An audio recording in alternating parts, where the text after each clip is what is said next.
It is my greatest pleasure to be presenting my paper in a section organized by the Precision Livestock Farming Commission.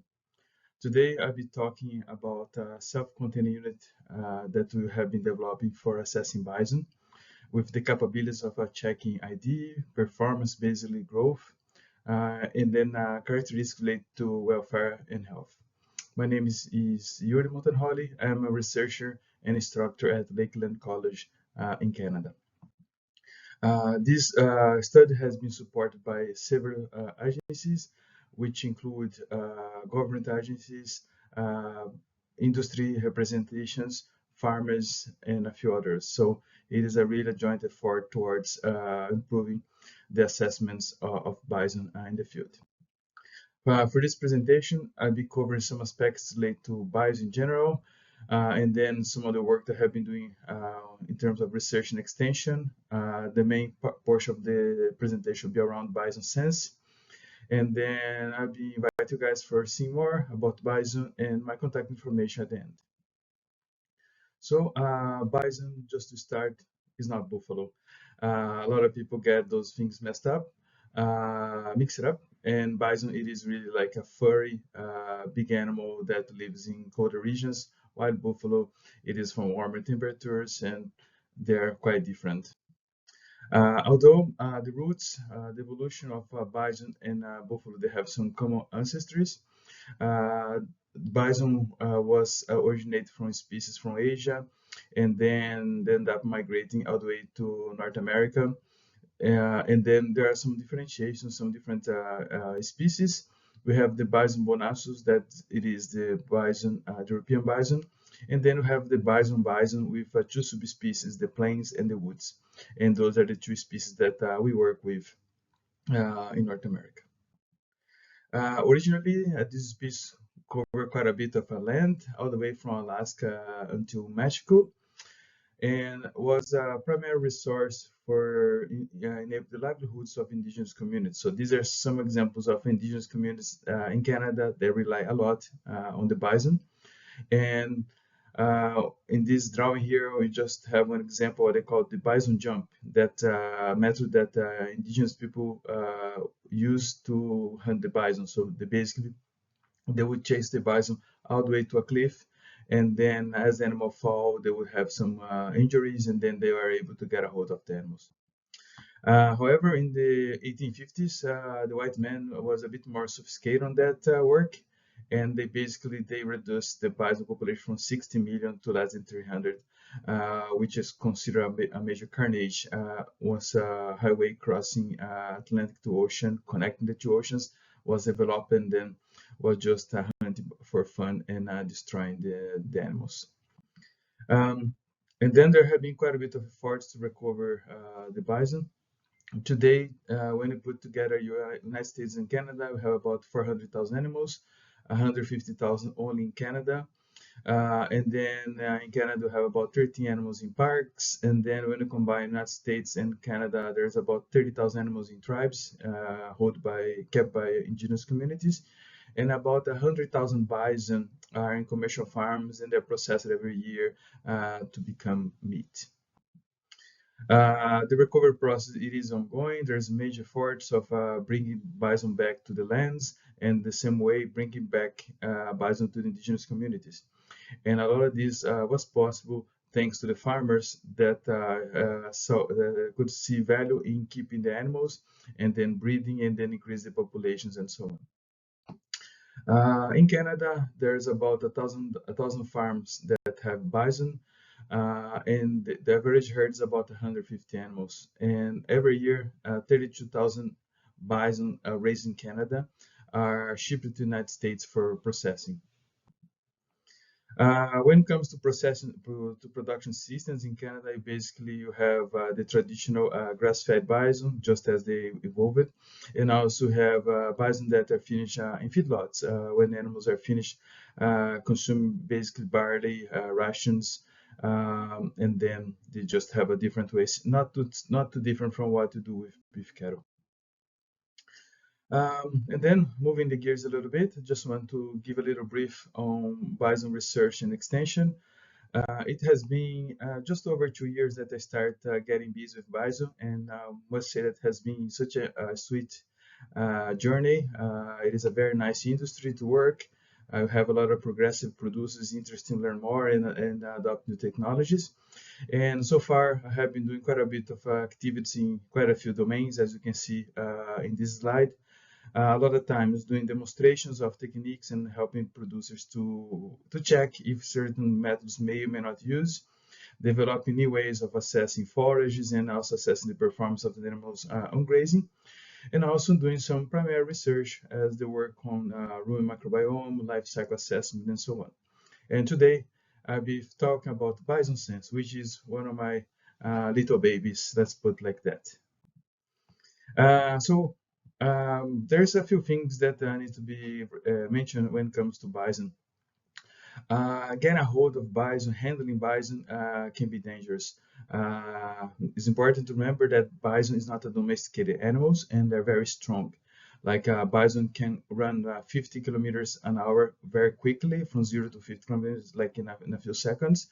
They can jump very high fences, and they're big. A mature bison bull can be close to 2,000 kilos, so there's a lot of momentum on that.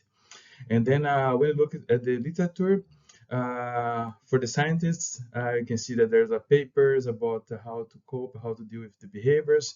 You see at the bottom here, like extension materials that also deal with that. And on the other side, it's very easy to find news about farmers, handlers getting injured by handling bison. So the less you handle the bison, the better will be. And also, animals get hurt with the processing. So it's not that simple. And this is just example here when I'm bringing bison for checking the weights. So you need quads, you need quite a bit of efforts. They run very fast. And then from there, you can be restraining them and doing the work. Another need of doing different assessment on bison has to do with body weight data. So on a regular life of a bison, you basically will get a 2 to 3 body weights at maximum. So perhaps when the animals are weaned, and then when the animals are sold to someone, that will be the finishing, and then when animals are sent to slaughter. So it's very few data points that you have. And that limits a little bit the quality of information that you get, the opportunities for doing genetic improvements and so on. So, and we could take advantage of having more and more data. So what I have in this BIS graph here, it is data, is raw data that I got from a producer where he did like a records on Excel sheet, reporting the first weight, the middle weight, and ship weight of the animal. So it is really like a busy table, graph. We have about 700 animals here. So there's a need, there's ways to find better ways of doing this assessment of the animals. And it's very rare to find producers that have a data set like this. Another thing that's quite important is that checking the weight of the animals has also relates to their nutrition genetics. Basically, if you only sell bison or if you only sell beef cattle according to the weight, you'll be changing the composition of the animals because muscle is more efficient in putting weight than fat tissue. So if you just keep on weight and weight and weight assessments, then the animals will start getting bigger and bigger and leaner. And the leaner the animals are, you might have some issues with meat quality and the characteristics of the meat and so on. So here's is it as an example steers, but you could do this very same thing when it comes to cattle, to bison. In the past, there are some innovations in this area, or like producers start developing some methods for checking the weight of the animals passively, like without having to restrain the animals. And there are some very simple systems, very practical, very useful. Basically, you made on wood, and then they have a scale, RFID reader. They have a way to store data on play, on shoot, and then they're solar powered. These systems, as I said, they work well. However, they might have some limitations when it comes to functionality, when it comes to weather constraints, need to be handling the data, which a lot of times might be difficult for some. And then some power limitations, like systems like that, they don't work all around. And also just get the weight on data. So that's why we come up with what we have been developing over the years. It's still not quite done yet, but it is our BisonSense. Similar to the other systems, in one side of the fence you have water, another side of the fence you have feed, and then the only way for the bison to access both it is by crossing the scale or the unit and so on. The system that we developed was very robust. It's really like to be a platform to be checking or to be testing different technologies. So it is by far overkill. Some of the features that the system have is that we made it solar and wind powered. We have LTE and Wi-Fi connectivity. We can do visual imaging of different angles of the animals, thermal scanning. We collect weather data, over 30 parameters of weather data, and also have a data cloud storage. So all the data is sent to a server.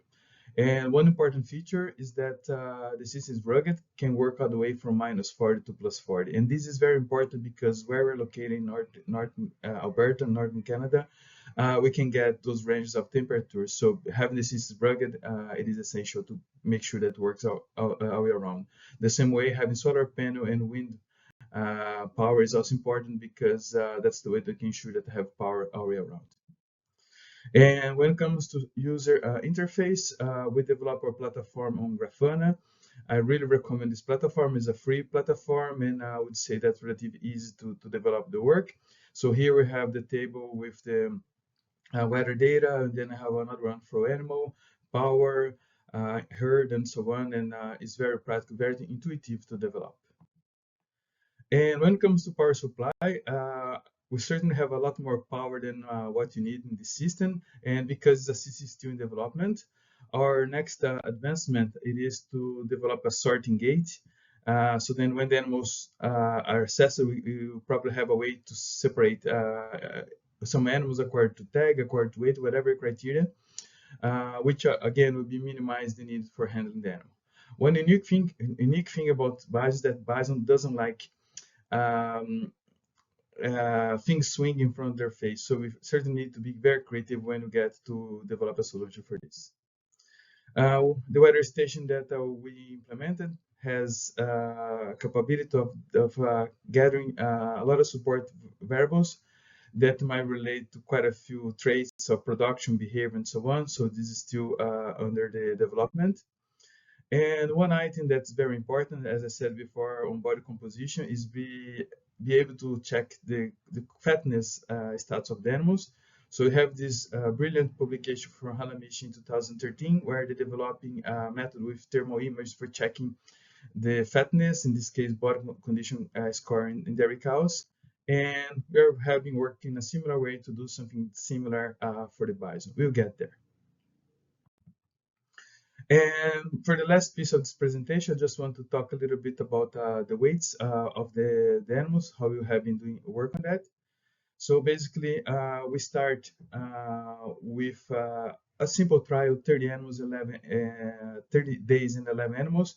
And we could observe that there's quite a variability on how much records or how many readings we got from each animal. And we are very confident that that has to do with the low frequency RFID antenna that we use. We use that in one side, but the animals might vary in which side they have tags, and that might be causing some data to be read more or less in different animals. So that's something that we need to work on. But for today, I just want to focus on animal 11. That's the animal that had the most records. So we have a bit more to report on this guide. So we got a 379 cross from that animal, and that's the distribution over the 30 days. You can see that varies quite a bit from day to day. I don't have explanation for that yet, but yes, there is a variability. And then that's the weight that we got from this animal, and first the raw data and then the filter data. So we just did the filter and then we come up with a very good assessment. So instead of get one body weight, we got a couple of hundred. So we have a very reliable assessment of the weight on that animal. And last thing, we do have some more on Bison happening at this meeting. Please, today, if you had a chance, go to section 55. If you want to learn more about the inside of the bison, the guts and stuff, we have a very good paper that is being published by Sarah Potterhong. and it is just part of our work there. And finally, I want to thank you for your patience and your attention for this virtual presentation.